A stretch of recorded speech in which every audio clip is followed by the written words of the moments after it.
요즘에 공매도에 대해서 되게 관심도 많기도 하고, 최근에 댓글로도 공매도에 대해서 물으시더라고요. 그래서 오늘은 공매도에 대해서 한번 제 생각을 말씀드려보도록 하겠습니다. 일단 본론부터 말씀드리면 저는 사실 공매도 자체가 그렇게까지 나쁘진 않다고 생각을 해요. 하지만 우리나라 공매도 자체 뭐 구조적으로는 좀 문제점이 확실히 있죠. 대표적으로 전선화가 되어 있지 않다라는 문제점인데, 그러다 보니까 무차입 공매도도 굉장히 많고, 그리고 개인들은 대주거래가 굉장히 또 힘들어요. 자산 규모가 거의 한 50억 정도 있어야 되고, 공매도를 때릴 때 20억 정도는 있어야 그나마 수수료나 세금적이나 아니면 상환 기간에 있어서 불이익을 안 받거든요. 근데 개인들은 그 정도로 뭐 신용도가 많지는 않죠. 여튼 미국이랑 일본 선진국들 대비해서 우리나라 공매도 시스템은 굉장히 좀 문제점이 많다고 생각을 합니다. 하지만 공매도 그 자체적으로는 그렇게까지는 뭐 문제점은 많지는 않다고 생각을 해요. 그래서 제 개인적인 생각으로는 공매도 자체를 금지하기보다는 공매도 시스템 전산화를 어떤 식으로 좀 개선을 해야 된다라고 생각을 하고 있습니다. 일단 이 부분부터 말씀드리고 시작을 하도록 할게요. 여튼 정치권에서 공매도 금지를 계속해서 이야기를 하고 있는데, 내년도 상반기까지는 일단은 금지가 됩니다. 근데 저 개인적인 생각으로는 내년도 상반기가 뭐냐면, 일단 내년도 총선이 있죠. 내년도 총선이 4월 10일 날 있습니다. 근데 내년도 상반기라 그러면 조금 요게 시기적으로 좀 그런가? 왜 하필 내년도 상반기지라는 생각을 개인적으로는 하고 있습니다. 이게 어찌됐든 간에 정치권들은 표를 얻어야 되잖아요. 포퓰리즘 정책이라고도 생각을 할 수 있는데, 요거는 뭐 잘 모르겠어요. 사실 이때까지는 금융당국에서는 공매도 금지를 안 시킬 거다. 왜냐하면 MSCI 선진국 우리가 들어가야 되잖아요. MSCI 선진국으로 들어간 국가를 보면 금융시장을 전반적으로 다 오픈했습니다. 근데 우리나라는 좀 그러지가 않죠. 굉장히 좀 폐쇄적입니다. 그럼에도 불구하고 이렇게 공매도를 시킨 거는 바로 우리들이 원하기 때문이죠. 최근에 주식시장이 박살나고 있었습니다. 코스피가 고점 대비해서 11% 떨어졌죠. 원래 올해 들어서 코스피 지수 자체가 거의 한 15% 정도 오르고 있다가 불과 한 3개월도 안 됐는데 고점 대비해서 11% 빠져서 올해 수익률이 한 3% 정도로 떨어졌었거든요. 최근 글을 봤는데 개인 투자자들이 오히려 올해 마이너스 20% 수익률을 기록했다고 합니다. 사실 이렇게 하면 안 되거든요. 코스피 지수가 올해는 그래도 좀 상승을 했는데 이렇게 마이너스 20%를 받았다라는 거는 고점에서 많이 샀다는 거거든요. 2차 전지에 많이 물렸다라는 이야기도 될 수가 있을 것 같습니다. 여튼 코스피는 고점 대비해서 마이너스 11% 빠진 거고, 코스닥은 마이너스 18%나 빠졌습니다. 코스닥은 마이너스 18%인데 2차전지를 보면 이거 2차전지 개별 기업 아니에요. 2차전지 ETF입니다. 2차전지 전체 지수가 마이너스 48%, 고점 대비해서는 반토막이 났습니다. 이러다 보니까 개인 투자자들 너무 힘들다.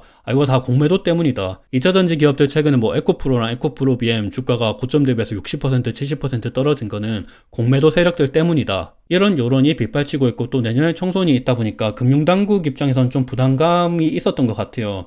사실 정치권에서 이렇게 한다 그러더라도 금융당국에서는 하면 안 되는 거거든요. 금융당국 자체적으로 뭐 글로벌 금융위기나 코로나 때처럼 매도가 매도를 일으키는 어떤 시스템 리스크가 생길 것을 우려해서 그때 공매도 금지를 시키는 건 이해가 되지만, 지금은 조금 상황이 좀 이상하지 않나라는 생각을 개인적으로 하고 있습니다. 외국인 투자자들이 봤을 때 이렇게 갑자기 공매도 금지를 시키는 거는 글로벌 금융위기처럼 어떤 시스템 리스크가 불거질 것을 우려해서 공매도 금지를 시킨다고도 생각을 할 수가 있거든요. 그래서 그 부분에 있어서 정치권에서 이렇게 압박을 가한다 그러더라도 공매도 금지를 시키는 결정을 내린 거는 조금 다소 아쉬웠다라는 생각을 개인적으로는 하고 있습니다. 그리고 더군다나 이게 불과 얼마 안 됐거든요. 이복형 금융감독원장이 유럽에 가서 세 가지 키워드를 제시했었죠. 신뢰성, 혁신성, 개방성이었습니다. 여기 보면 개방성이 있죠. 그리고 혁신성도 있습니다. 이렇게 얘기한 지 불과 얼마 되지도 않아서 공매도 금지 조치를 취했다는 것은 좀 다소 아쉬운 점이라고 생각을 하고 있습니다. 왜냐하면 공매도 그 자체적으로는 크게 문제점은 없다고 생각을 하고 있어요. 왜냐하면 미국도 그렇고 일본도 그렇고 전 세계 선진국들은 공매도를 이렇게 자유자재적으로 하고 있거든요. 근데 다소 뭐 우리나라랑 차이점은 있긴 하죠. 미국 같은 경우는 전산화가 잘 되어 있습니다. 그리고 개인들 같은 경우도 대차 거래를 많이 하고 있죠. 그리고 기관들도 대차 거래를 하고 공매도를 할 때 일정 상환 기간을 둡니다. 그리고 보증금 제도를 두죠. 근데 우리나라는 그런 거는 없어요.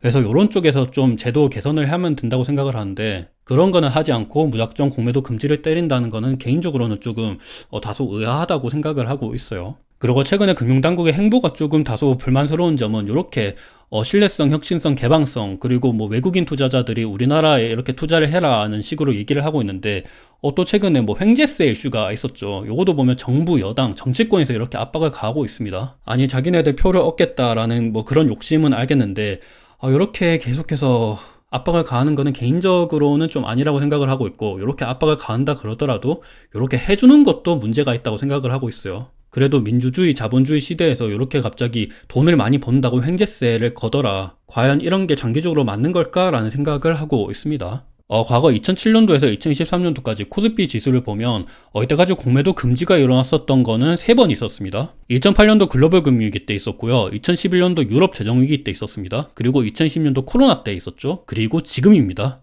지금까지 합치면 총 4번이죠.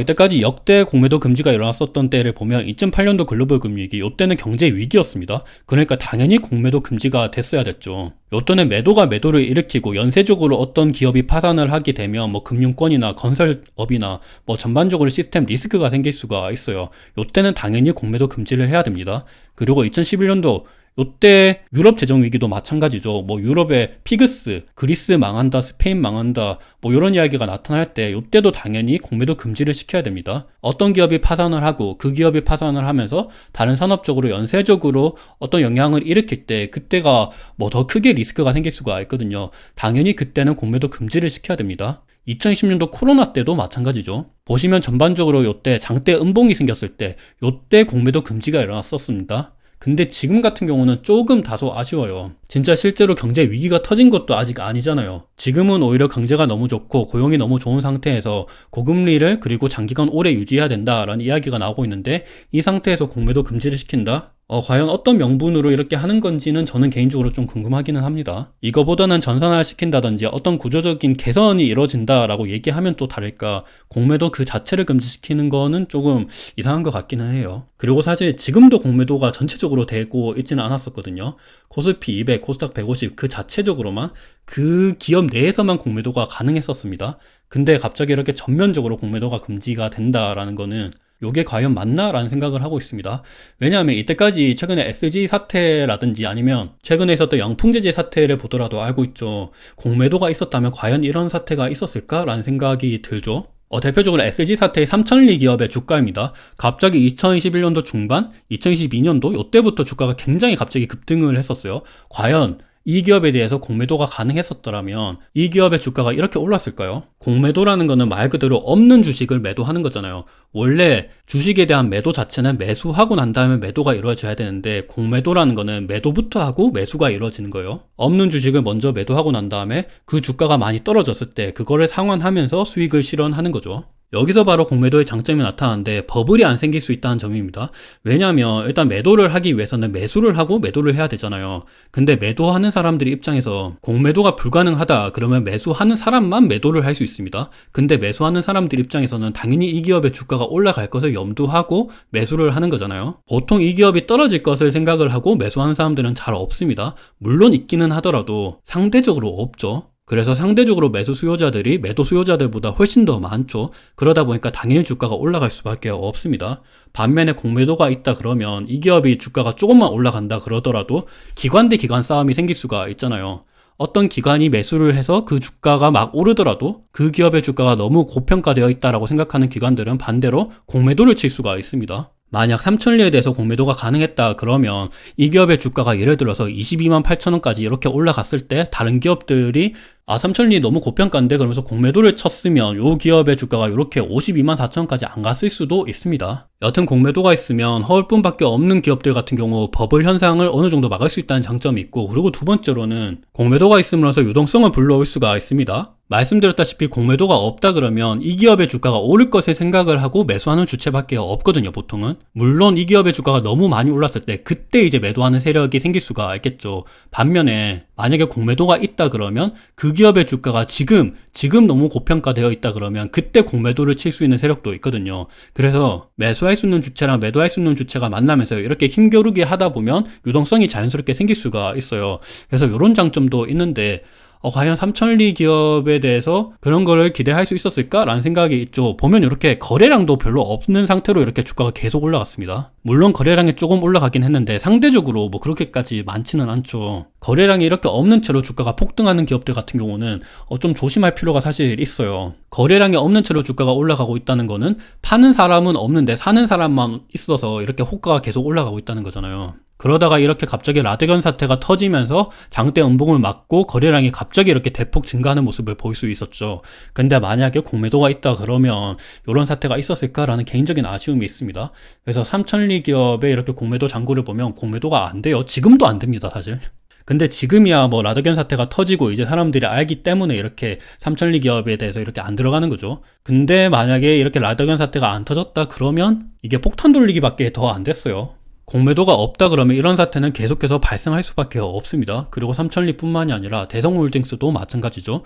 대성홀딩스 같은 경우도 거래량이 거의 실리지가 않았어요. 그러다가 라드견 사태가 터지면서 이렇게 거래량이 확 늘어난 것을 살펴볼 수가 있죠.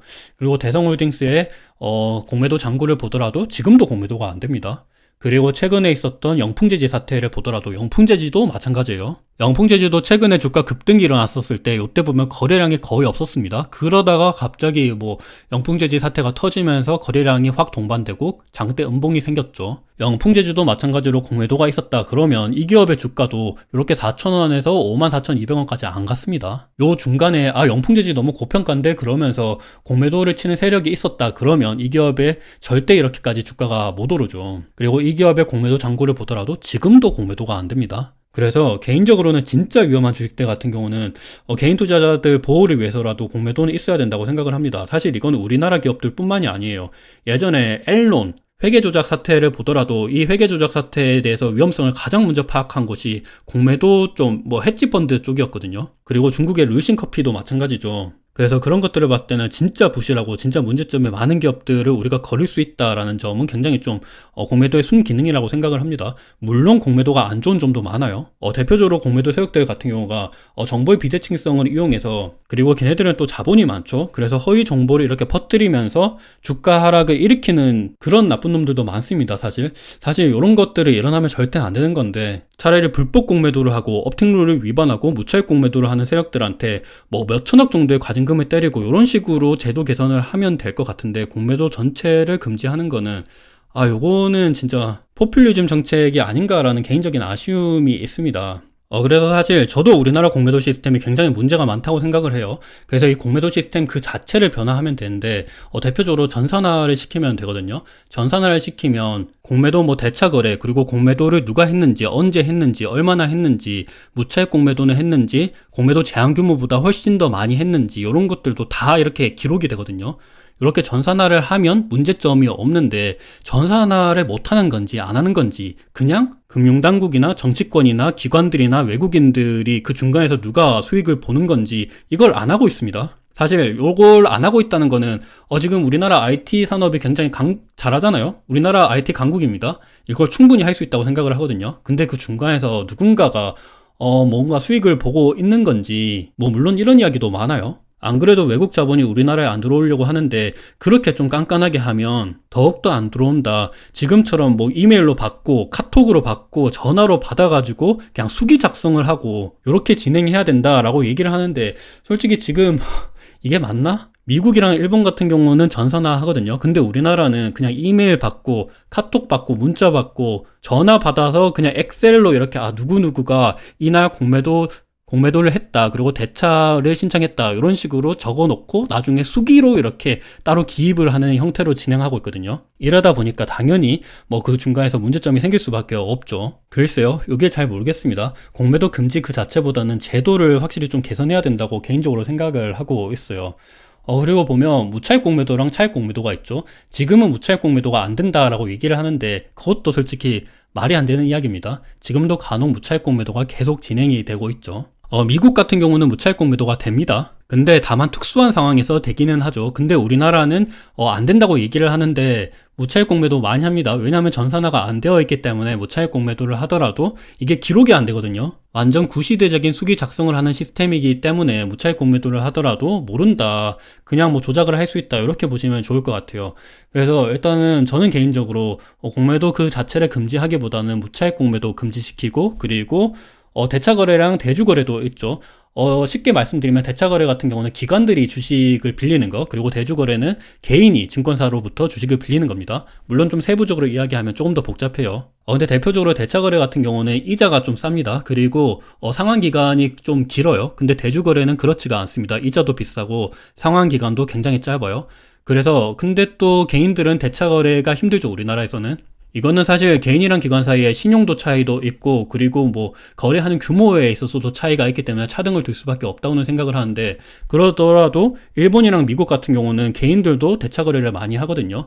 자기들의 예탁금이랑 그리고 자산 규모에서 거의 한 3배에서 5배 정도까지는 대차 거래가 가능합니다. 근데 우리나라는 대차 거래를 하려 그러면 일단 금융자산이 50억 정도 있어야 됩니다. 그리고 공매도를 20억 정도를 때릴 수 있는 자산가여야 됩니다. 그리고 여기다 더해서 서류도 여러 가지 제출을 해야 되고, 이 서류를 제출한 지 2년도 채 안 돼야 이렇게 대차 거래를 할 수 있습니다. 그래서 굉장히 조금 이게 바로 기울어진 웅동정이다라고 생각을 하고 있는데, 이런 것들에 대해서 조금 뭐 규제를 완화해 준다든지, 아니면 상환기간을 뭐 3개월로 좀 이렇게 제한을 한다든지, 이런 식으로 해야 되는데 우리나라는 그런 거는 안 하고 있죠. 그냥 무작정 공매도 금지를 때리고 이런 식으로 하면 안 된다고 생각을 하고 있어요. 이렇게 하면 또 제2의 SG 사태, 그리고 제2의 영풍재지 사태, 이런 게 또 발생을 할 수가 있다고 생각을 하거든요. 요게 또 우리 개인 투자자들의 위험이 오히려 가중될 수 있는 원인이라고 생각을 하고 있습니다. 그래서 저는 개인적으로 요거 좀 제발, 이게 전산화 안 됐나? 전산화 진짜 무조건 해야 된다고 생각을 하고 있고, 이게 개인 투자자 보호 정책인지 자신이 없다라 그러면 왜 미국은 하고 일본은 하고 있는지도 잘 모르겠고, 그리고 뭐 현실적으로 어렵고 거래 복잡하게 만든다라고 얘기를 하고 있는데, 아니 우리 요거 한다고 그랬잖아요. 요거 한다 그랬잖아요. 혁신성, 개방성, 신뢰성 한다 그러면 개방을 해야 되지 않나. 금융시장을 개방해야 우리도 이머징 마켓에서 벗어나서 선진국으로 갈 수 있는 거 아닌가라는 생각을 하고 있습니다. 언제까지 중국이랑 경쟁하고 언제까지 인도랑 경쟁해야 되는지 개인적으로 잘 모르겠고, 솔직히 그런 수요도 많잖아요. 외국인 투자자들이 봤을 때 우리나라는 이머징 마켓에 들어가 있습니다. 인도랑 중국이랑 같이 묶여져 있어요. 이렇게 보면 외국인 투자자들이 봤을 때 최근에 인도 성장률이 엄청나게 높잖아요. 그러면 인도 롱 때리고 우리나라는 숏 때릴 수가 있습니다. 근데 우리나라가 유럽이랑 붙는다 그러면 유럽 대비해서 우리나라가 은근히 잘하고 있거든요. 최근에 독일 같은 경우는 유럽의 병자라는 이야기가 다시 나오고 있고, 영국 같은 경우도 브렉시트 이후에 지금 거의 상태가 별로 좋지가 않거든요. 그래서 사실 인도랑 붙기보다는 선진국 시장에 가서 유럽이랑 붙는 게 오히려 좀 더 나을 수도 있다고 생각을 하고 있고, 그리고 그래야 진짜 외국 자본이 확실히 들어올 수도 있다고 생각을 하거든요. 그리고 그게 진짜 개인 투자자들을 위한 거라고 생각을 합니다. 그러기 위해서는 전산화가 돼야 된다라는 말씀을 드리면서 오늘 영상은 여기서 마무리하도록 하겠습니다. 어느 정도 도움이 되셨으면 좋을 것 같습니다.